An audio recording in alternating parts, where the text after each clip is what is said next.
L'ancien combattant de l'armée de libération du Kosovo, Peter Shala, a été condamné à 18 ans de prison pour crimes de guerre par le tribunal spécial pour le Kosovo. L'arrivée au pouvoir des travaillistes fait naître beaucoup d'espoir, mais pour l'instant, beaucoup de choses dans les relations entre Londres et Bruxelles restent en suspens. Fidias Panayotou, youtubeur chypriote de 24 ans qui cumule plus de 2 600 000 followers, a fait sa rentrée au Parlement et votera contre Ursula von der Leyen. Des incendies de forêt massifs continuent de faire des ravages dans les Balkans. Le gouvernement bulgare a appelé la population à la plus grande prudence et l'aide européenne a été activée en Macédoine du Nord. Le sud de l'Albanie est en proie à de violents incendies depuis plusieurs jours. Le pays a demandé l'aide de l'Union européenne la semaine dernière.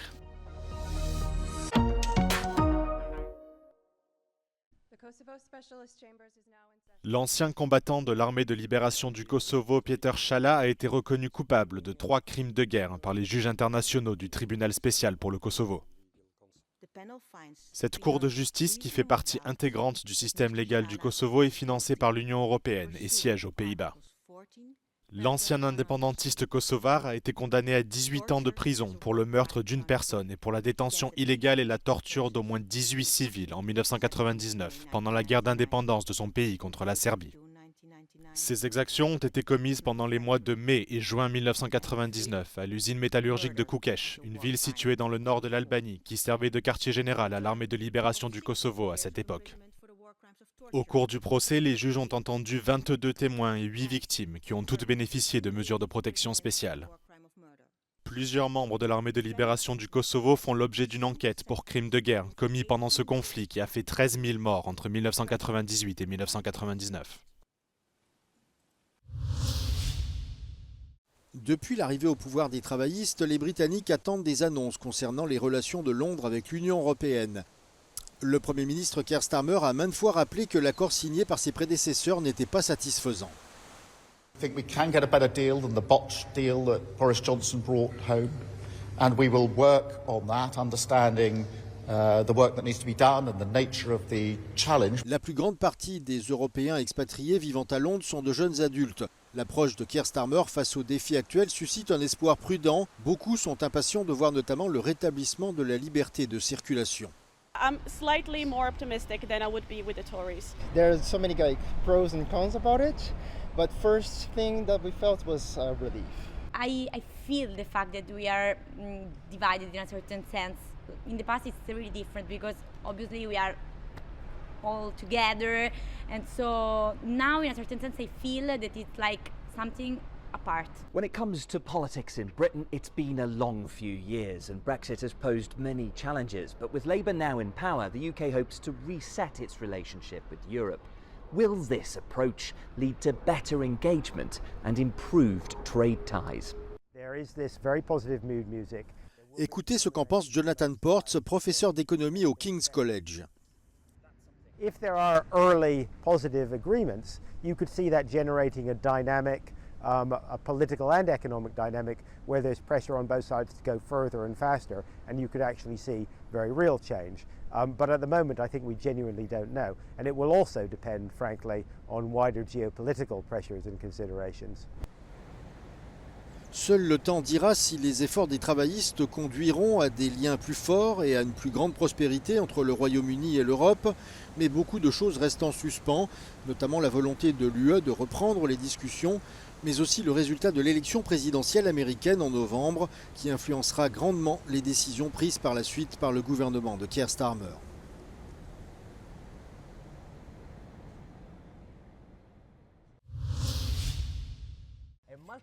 Fidias Panayotou, youtubeur chypriote de 24 ans qui cumule plus de 2 600 000 followers, a été élu député indépendant au Parlement européen. Plus connu sous le pseudo de Fidias, il s'est fait connaître pour ses vidéos provocatrices devenues virales, comme celle où il a passé une semaine dans un cercueil. Son objectif en tant que député est selon lui de rendre la politique cool. Cette semaine, Fidias s'est rendu à Strasbourg en autostop pour assister à la session plénière inaugurale, car plus amusant et moins cher. It was a bit symbolic in a way we did it because to show that politicians are normal people and to get people closer to politicians because politicians they are something above from people and we want to bridge that gap that people feel from politicians. Our goal in the next 5 years is to make politics cool.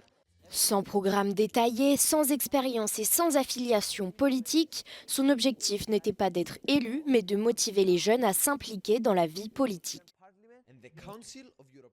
Résultat, il arrive derrière les deux grands partis chypriotes avec 19,4% des suffrages, signe d'un rejet du système politique en crise avec des représentants déconnectés, selon la presse locale. I saw a glimpse with my candidacy with more direct democracy because I upload a video and there's hundreds, thousands of comments, millions of views, and I know what people think, so I can transfer the will of the people to the parliament, which is a very unique thing that not a lot of people have.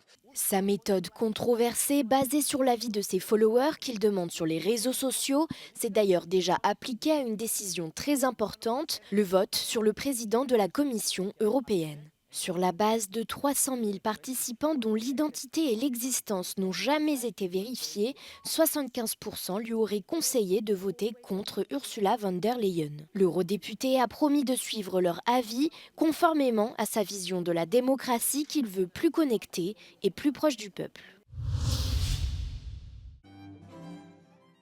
Le ministre des Affaires étrangères italien Antonio Tajani a ouvert mardi la réunion des ministres du commerce du G7 dans le port calabré de Villa San Giovanni. Il a souligné la nécessité de mettre en place des règles du jeu équitables pour les entreprises internationales. L'objectif principal de cette réunion, qui se termine ce mercredi, est de répondre aux tensions qui mettent en péril le commerce mondial et la croissance durable. Selon Antonio Tajani, les libertés d'échange, de commerce et de navigation sont fondamentales pour le commerce mondial et la croissance. Noi vogliamo assicurare la parità di condizioni per le imprese sui mercati globali. È necessario assicurare un campo di gioco equo e regole condivise per permettere alle nostre imprese di competere alla pari in ogni mercato. Ci impegneremo sulla questione centrale della sostenibilità. Insieme al segretario generale dell'Ocse discuteremo del ruolo chiave che il commercio può svolgere nel contrasto al cambiamento climatico a favore di una crescita equilibrata e sostenibile. Les pratiques commerciales chinoises étaient au cœur des discussions lors du dernier sommet du G7 en juin.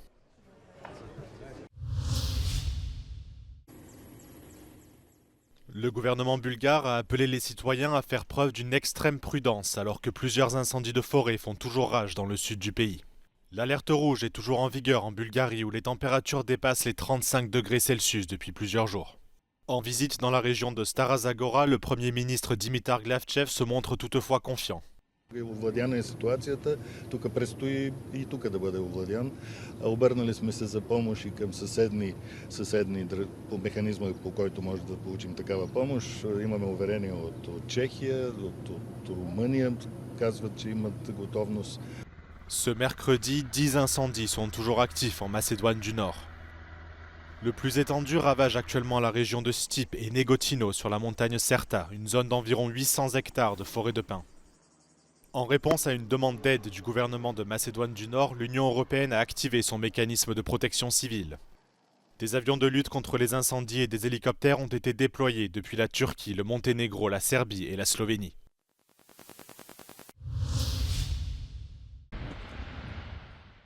Un ciel rouge et obscur, une scène quasi quotidienne ces derniers jours dans cette petite ville du sud de l'Albanie, située non loin de la frontière avec la Grèce. Depuis plusieurs semaines, la région fait face à de violents incendies de forêt, contre lesquels les pompiers semblent impuissants.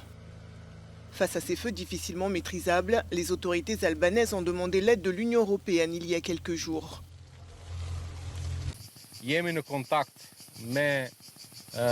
Qendrën e mekanizmit evropian të solidaritetit, përmes të cilit duam të vazhdojmë luftën edhe nga ajri. À l'origine de ces incendies, une canicule qui dure depuis plusieurs jours avec des températures qui dépassent les 40 degrés dans le sud du pays. Ces feux sont également d'origine humaine. La semaine dernière, la police albanaise a annoncé avoir inculpé 17 personnes pour incendie volontaire en l'espace d'un mois. À cela s'ajoutent des équipements vétustes ou mal entretenus, selon un rapport de la Cour des comptes. Aktualisht drone për fikën e zjarrit në Shqipëri nuk disponohet. Ka dronet barektare, janë drone që disponon policia, që në çdo rast që na është dashur në vend dispozicion për të evidentuar dhe për të bërë një vlerësim të situatave dhe të fatrave të zjarrit nga lart. Tous les ans, l'Albanie perd en moyenne 10 000 hectares de terre à cause des incendies. Les températures très élevées et le vent rendent la lutte contre les flammes particulièrement difficile cette année.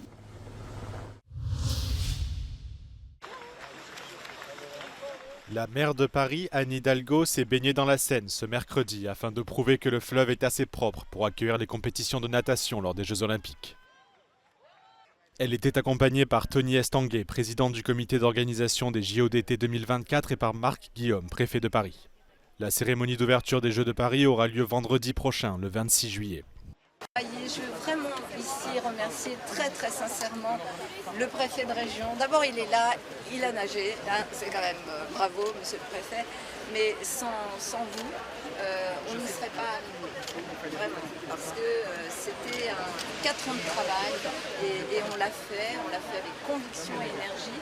Je veux remercier évidemment Tony, parce que sans les Jeux, on ne l'aurait pas fait, parce que c'était un tel challenge qu'il fallait vraiment se mettre tous ensemble. Anne Hidalgo avait promis de se baigner dans la rivière il y a plusieurs mois, alors que la présence de la bactérie E. coli dans l'eau du fleuve suscitait de nombreuses inquiétudes. Cette démonstration fait suite à celle de la ministre française des Sports, Amélie Oudéa-Castéra, qui s'est prêtée à l'exercice le week-end dernier. Elle est top, elle est top. Interdite depuis une centaine d'années, la baignade dans la Seine sera de nouveau autorisée pour le grand public à Paris à partir de 2025.